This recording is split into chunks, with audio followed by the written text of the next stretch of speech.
that path that we get to walk on. So excited about it. Appreciate the history and the connection back to what they did for the organization. So it'll be a good time for me to spend some time with them and be able to go forward from there. Obviously, congratulations to Roger Brown, Herman Moore, the Karras family for the induction into the Pride of the Lions. So should be a great weekend for them, and hopefully we can go out there and give them a good football game. So again, we're full throttle here into Seattle. Obviously, one more day of preparation here Friday, getting out there, try to tighten everything up from the course of the week. Got a big challenge in front of us as far as that's concerned. Obviously, we've got a great team coming in here, coming off their bye week, ready to go. Looks like they're at full strength and healthy, so we'll see what that looks like when they get here. But, it should be a big challenge for us here this weekend. All right, what do you guys got? Coach, what about the new guy you got, Snacks Harrison? What do you see in him, and what might he, if he's tuned up and ready to go, what he might add for you? Yeah, well, obviously, guy that we've seen through the course of the league played really well. He's a big guy in the middle that can do a lot of different things. Does a great job of defeating blocks, plays with good technique, can knock the line of scrimmage back. And, but look, it's about the game plan. It's about the game right now for us. It's a full team effort. And, whatever we can get him ready to go and feel comfortable in the system. He just got here the other day. So we're going to try to do the best we can with it, and we'll see how it goes. To expect him to be able to play in 3 days after he gets it's always a good question. When you get guys that come in the building and understand that they're, you got to look at it from their perspective. They walk into a building one day and the next thing a couple hours later, they're in a different building. That's a pretty hard transition to make. It's obviously a lot to deal with in a very short amount of time. So we're just trying to do the best we can to go through the process. The good thing is for us, we have a couple days here. We'll do the best we can to get them up to speed, and we'll see what it looks like for the game. The added value with him having played in a 3-4 and a 4-3 in your multiple fronts, just having experience playing, all those variety of techniques. Sure. What I think probably the best, if I could answer any of that for you, the best advantage he would have is he's actually been coached by a couple guys that I've worked with in the past. So some of that terminology, concepts, technique, things like that will be a little bit familiar to him, once he kind of sorts through everything. So there should be, hopefully a quick transition with that in the technique part of it. So hopefully that will transfer. You're always so mindful of getting the guys to be at their best at the end of the season. With Snacks, are you concerned at all that he could play 17 games? He misses the bye here. He misses it. Yeah, that's unfortunate for him without having that bye week. It's definitely something I'm, conscious of just from, just the players in the NFL. It's a hard thing to do as a player. So we'll try to do the best we can with it and work through that. And certainly, we just want them to, feel comfortable in everything that we're doing and feel like everything is moving in a direction where he knows that he could go out and execute properly and be productive. We certainly don't want to put him in a situation where, he doesn't have a chance to do that. So, again, it is a process that we have to go through, when those transitions happen. That's why we're just trying to make sure our main focus right now is Seattle. We just got to really stay focused on them. You talked a little bit Monday just about the process. Bob handles a lot of the league stuff, and you're focused on your team. Can you explain a little bit how this one came about? Just, I don't know how active you guys were. Honestly, I don't really think I want to get into that. There was an opportunity that came up that we talked about, and I'd really rather stay focused on the Seahawks. It's kind of where my mindset is. We just got out of meetings. We're going to practice right now, so I'm kind of geared up to stopping them in the red area. Coach Carroll said that the reason his defense is able to stay so good despite the personnel turnover is the philosophy and the tenets of what he's trying to run.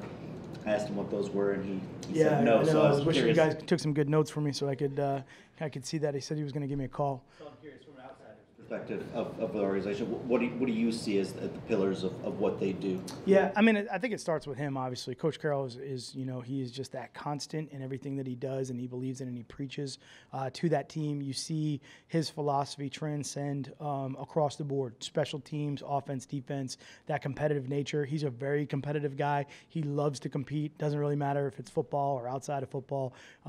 He's extremely active. He's in great shape.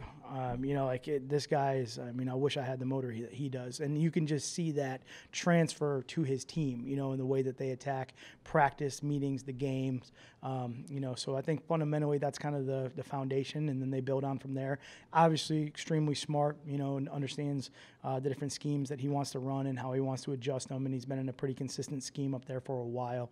But that scheme has grown through the years and through his coaching kind of development. So I think he really understands what he's looking for. They do a great job of game planning. and just playing fast, playing physical, playing tough. They're going to stop the run. They're going to be down in the box, which is going to make it real difficult for us, and they're going to try to run the ball. So those are kind of the fundamental starting points, and I think he's carried those philosophies regardless of who the players are. I think he's had enough key players kind of hold over through the changes, which is always important when you go through those types of changes on a particular side of the ball, where the knowledge, the information, some of that stuff is, the finer coaching points are transferred, from maybe one particular player or position group to another. So I think there's been good carryover that you see there. A lot of things pretty well. I think I got Mike. I'm gonna take this one. Go ahead. Got you. Yep. They do a lot of things well, obviously, but I think they're 11 to 15 in the red zone. They've been really, really good there.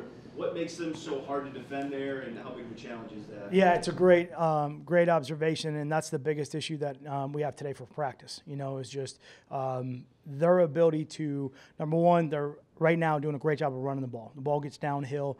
They have their read option game, read zone system with the quarterback, which is kind of creates an extra gap in the front, and they've been able to take advantage of that with the running backs that they have, how downhill they are, how tough they are.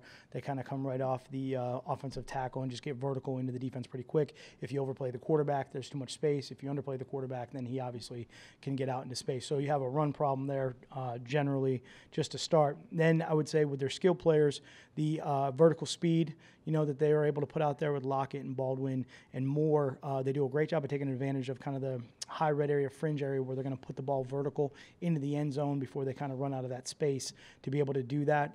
So they do an outstanding job. They've done that for years. And I would also say really in the transition of before the half, end of the half type of things where they're capitalizing on a lot of those points opportunities there too. And then, after that, it's really – Russell Wilson and his ability to extend plays is the number one thing that is just so difficult to defend. And we'll sit here and talk about it today on Friday, but I'm just telling you on Sunday it's going to happen. I mean, it's just he's unbelievable with his ability to make defenders slow down, freeze, get around them, get the edge, scramble, extend it. The receivers do a great job of getting to the different break points out on the field where they know in those scramble situations the ball is going to be thrown. So they have just refined that and done it better than probably almost anybody in the league right now. So it's a big problem for us. Yep, it's a great question. Once Harrison gets up to speed, once Ansah maybe gets back to health, what do you envision this line being at its best? Well, I mean, you know what? I'm not really worried about, projecting. I think what I'm worried about is just improving on our play right now. I think there's certainly been some good things out there that we've seen. There's been some stuff that we need to improve on. So the guys that are out there will be out there, and whatever it is, we expect everybody's best at that point. And the guys that aren't, are working to get back out there. So, for me, we're gonna coach them up as hard as we can. We're gonna get it right and hopefully get better. It's okay. Yeah, we'll get two more. I got both you guys. How much different, you mentioned Russell Wilson's ability to keep those plays alive. How much different, if at all, does the pass rush mentality when you're playing a guy like that? And is it a challenge to it is. Back? It is. It's really hard, and the pass rush is so important with each individual quarterback you play every single week because they are so different. And his is one that is just very unique, and you want to be able to rush. You want to be able to get some pressure and try to do a good job of, making them throw in those situations.